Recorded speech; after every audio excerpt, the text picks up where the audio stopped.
Hello everyone and welcome to my YouTube channel tech ventures by Anuj. इस video में हम जानेंगे कि कैसे हम अपनी 3D डिज़ाइन को 3D प्रिंटर में प्रिंट के लिए दे सकते हैं। इसके लिए हम लोग स्लाइसिंग सॉफ्टवेयर का यूज़ करेंगे। तो जनरली हम जो डिज़ाइन को HTML या OBJ में बनाते हैं या उसको डाउनलोड करते हैं, वो हम डायरेक्टली प्रिंट नहीं कर सकते हैं। तो इसके लिए हमें स्लाइसिंग सॉफ्टवेयर की ज़रूरत पड़ती है, जो कि आपकी डिज़ाइन और प्रिंटर के बीच में एक ब्रिज का काम करती है और HTML फाइल को जी कोड या फिर GX में कन्वर्ट करते हैं, ताकि जो आपकी डिज़ाइन है वो आपका 3D प्रिंटर सपोर्ट कर सके और वो प्रिंट कर सके। तो अलग अलग कंपनी के अलग अलग सॉफ्टवेयर हो सकते हैं कि जो पर्टिकुलरली उसी कंपनी के सॉफ्टवेयर को सपोर्ट करें। तो यहाँ इस वीडियो में हम यूज़ करेंगे फ्लैश प्रिंट सॉफ्टवेयर, जो कि फ्लैश को प्रिंटर्स को सपोर्ट करता है। इसको डाउनलोड करने के लिए आपको गूगल पे फ्लैश प्रिंट डालना होगा। देन आपको यहाँ सॉफ्टवेयर फ्लैश प्रिंट का ऑप्शन दिखाई देगा। अब इसके अकॉर्डिंग आपका जो भी सिस्टम है उसके हिसाब से आप इसको डाउनलोड कर सकते हो। तो यहाँ पे मेरा डाउनलोडेड है। तो अब मैं आता हूँ इस सॉफ्टवेयर पे। नाउ अब जैसे आप इसको ओपन करोगे, सबसे पहले आपको करना क्या है कि आपको अपनी मशीन सिलेक्ट करनी है। तो यहाँ फ्लैश फॉक के जितने भी मॉडल्स अवेलेबल रहते हैं वो आपको यहाँ पे दिखा देगा, और आपको जिस भी प्रिंटर पे अगर प्रिंट करना है वो आप सिलेक्ट कर सकते हो। इसके अलावा यहाँ पे नोजल साइड जो कि बाय डिफॉल्ट दी हुई है 0.4, वो यही रहेगी, इसको चेंज करने की जरूरत नहीं है। अब हमें यहाँ पे करना क्या है, जो हमने टिंकर किट से HTML फाइल बनाई थी, तो इसको मुझे डाउनलोड करके HTML फॉर्मेट में उस डिज़ाइन को मुझे यहाँ पे लोड करना है। तो मैं लोड फाइल पर आया, तो मेरी फाइल को यहाँ पे मैंने ओपन किया। अब यहाँ पे आप जब भी जो प्रिंटर सिलेक्ट करते हो, प्रिंटर का मॉडल, ये जो प्लेटफॉर्म आपको ग्राफिकल फॉर्म में दिख रहा है, ये समझिए कि वो प्रिंटर ही है, उसके अंदर की बेडशीट है और ये डिजाइन उसके अंदर है। तो प्रिंट होने पे वो ऐसा रहेगा। नाउ यहाँ पे कुछ अलग अलग ऑप्शंस दिखाई देते हैं, जैसे कि पहला है व्यू का। अब आपको आपकी डिजाइन को किस एंगल से देखना है, top view, front view, back view, तो ये चीज आपको यहाँ पे ऑप्शन देता है। Second, move. मूव मतलब ये है कि आपकी जो डिजाइन है आपको ये कहाँ पे प्रिंट करवाना है। तो ये आप जहाँ भी सिलेक्ट करोगे और जहाँ फिर स्लाइस करोगे, तो आपका प्रिंटर भी उसी अकॉर्डिंग इस डिजाइन को प्रिंट करेगा उसी जगह पे। तो इसको मैं रखता हूँ सेंटर पे। Then rotate.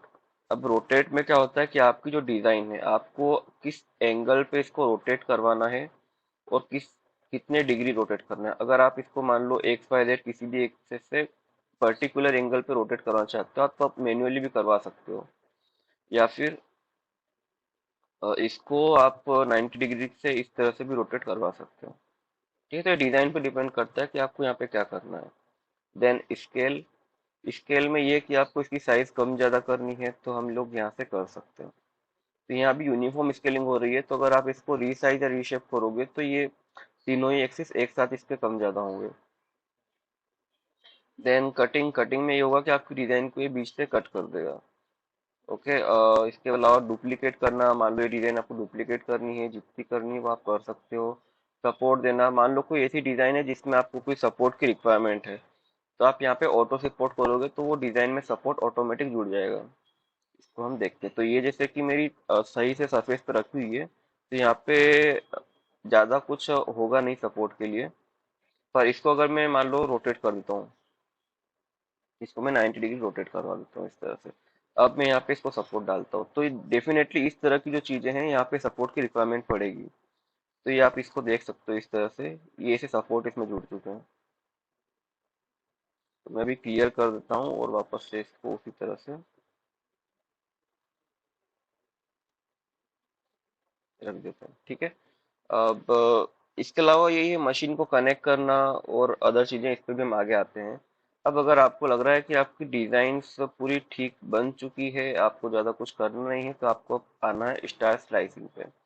इसको आप जैसे ही क्लिक करोगे, तो पहले इस पे हम देखते हैं बेसिक मोड। अब बेसिक मोड में यहाँ पे आपको दिखा रहा है मशीन टाइप। तो आपने जो भी प्रिंटर सिलेक्ट किया होगा, मॉडल सिलेक्ट किया होगा, वो आपको यहाँ पे उसका मॉडल नाम दिखाएगा।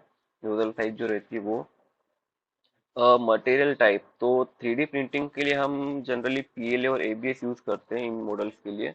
तो आप जो भी यहाँ मटेरियल यूज कर रहे हो वो आपको यहाँ पे सिलेक्ट करना होगा। और वैसे तो यहाँ पे बाय डिफॉल्ट आ ही जाता है, तो ये पीएलए ही रहता है। मटेरियल पीएलए का आपका जो डायमीटर है वो। अब यहाँ पे आती है स्लाइस प्रोफाइल, मतलब कि आप जो अपनी डिजाइन को प्रिंट करवाना चाह रहे हो आपको उसको किस तरीके से करना, मतलब कि उसकी क्वालिटी कैसी रखनी है, उसको स्पीड में करना है किस तरह से। तो यहाँ पे तीन ऑप्शन है, फास्ट, फाइन और स्टैंडर्ड। फास्ट में क्या होता है कि आपकी जो प्रिंटिंग की स्पीड है वो ज्यादा रहती है, तो यहाँ पे आप देख सकते हो 80 mm/सेकेंड, मतलब 1 सेकेंड में इतने प्रिंट करेगा। फील्ड डेंसिटी कम है, ठीक है। देन फाइन में अगर आप देखोगे तो फील्ड डेंसिटी यहाँ पे बढ़ चुकी है और प्रिंटिंग स्पीड कम है, मतलब कि यहाँ पे फाइन में टाइमिंग ज्यादा लेगा। देन स्टैंडर्ड में आप देखो 60 mm है, तो यहाँ पे स्टैंडर्ड जो है वो फाइन और फास्ट के बीच में आती है। तो आपको अगर ठीक ठाक क्वालिटी में अगर कुछ ऑब्जेक्ट प्रिंट चाहिए तो स्टैंडर्ड कर सकते हो, तो जो आपको ठीक ठाक टाइम में वो प्रिंट करके भी दे देगा। बात करें अब एक्सपोर्ट मोड की, तो वैसे तो आपका उतने में बेसिक मोड में ही काम हो जाता है, बट एक्सपोर्ट मोड में कुछ इस अलग चीजें हैं, जैसे कि राफ्ट है। तो राफ्ट में क्या होता है, मान लो आपकी कोई डिजाइन आपको प्रिंट करनी है, तो मैं इसको मैं यस कर देता हूँ। ओके, तो राफ्ट में क्या होगा, जब इसको मैं स्लाइस करूंगा, आपकी जो डिजाइन है इसके सबसे नीचे भी ये कुछ राफ्ट बनाकर दे देगा, इस तरह से, मतलब उसका एक बेस बना के देगा। अदरवाइज क्या होगा, सिर्फ आपका ऑब्जेक्ट प्रिंट कर देगा। अगर आपको राफ्ट की रिक्वायरमेंट है तो कर सकते हो, अदरवाइज कोई बात नहीं। इसके अलावा एडिशन में कुछ चीजें जैसे कि है इसमें वॉल और ब्रीम। तो वॉल और ब्रीम कई बार लोग कंफ्यूजन होते हैं कि क्या होता है, तो इसको हम लोग करके देखते हैं। वॉल को मैंने यस किया और ब्रीम को भी मैं यस कर देता हूँ। अब वॉल क्या होता है, जो आपकी डिजाइन आपने बनाई है उसको चारों तरफ से कवर कर देता है वॉल। तो ये स्लाइस हो जाता है, तो इसको देखते हैं, ठीक है। तो आप देख सकते हो मेरी डिजाइन को इसने चारों तरफ से वॉल से कवर कर दिया है। और ब्रीम अगर देखो, तो ब्रीम जो नीचे के बेस है, बेस को इसने पूरे कॉर्नर कॉर्नर से उसने कुछ लेयर बना के कवर कर दिया है। तो राफ्ट ने क्या किया था, पूरे बेस, मतलब जो मेरा पूरा डिजाइन था वो एक बेस के ऊपर प्रिंट हो रहा था। वॉल में क्या हुआ, मेरी पूरी डिजाइन जो थी वो इस तरह से उसके आसपास वॉल लग गई, और ब्रीम में सिर्फ उसके बॉर्डर बॉर्डर पे आप इस तरह से आप ब्रीम को देख सकते हो। आपको इस डिजाइन को अगर जैसे अलग अलग व्यू से देखना है तो शिफ्ट दबा के आप कर्सर को रोटेट करोगे तो आपका आपकी डिजाइन किसी भी एंगल से आप उसको रोटेट करके देख सकते हो। शिफ्ट के साथ आपको अपना कर्सर मूव करना है। तो इसको मैं नॉर्मली कर देता हूँ वापस से। मुझे वॉल और बीम की रिक्वायरमेंट नहीं है, ना राफ्ट की रिक्वायरमेंट है फिलहाल। अब ये सब करने के बाद आप देखेंगे, अच्छा यहाँ पे जो अलग और चीजें आती है वहाँ पे आपको ज्यादा कुछ चेंजेस करने की जरूरत नहीं है। क्योंकि ये प्रिंटर के अकॉर्डिंग ही ये डिफॉल्ट रहता है, तो उसमें कुछ चेंज की रिक्वायरमेंट नहीं है।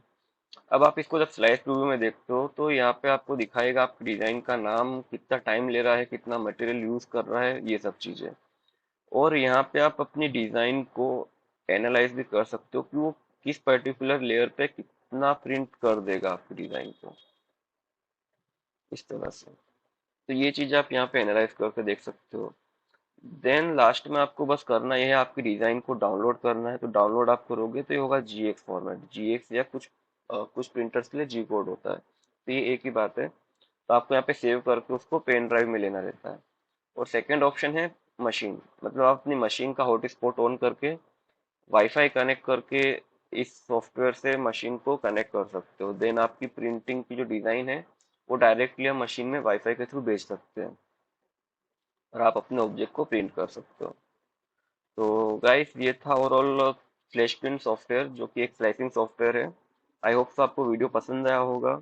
और दूसरे कुछ सॉफ्टवेयर से रिलेटेड भी मैं एक वीडियो बनाऊंगा, तो उसके लिए चैनल को सब्सक्राइब कीजिए और वीडियो को लाइक कीजिए। Thank you.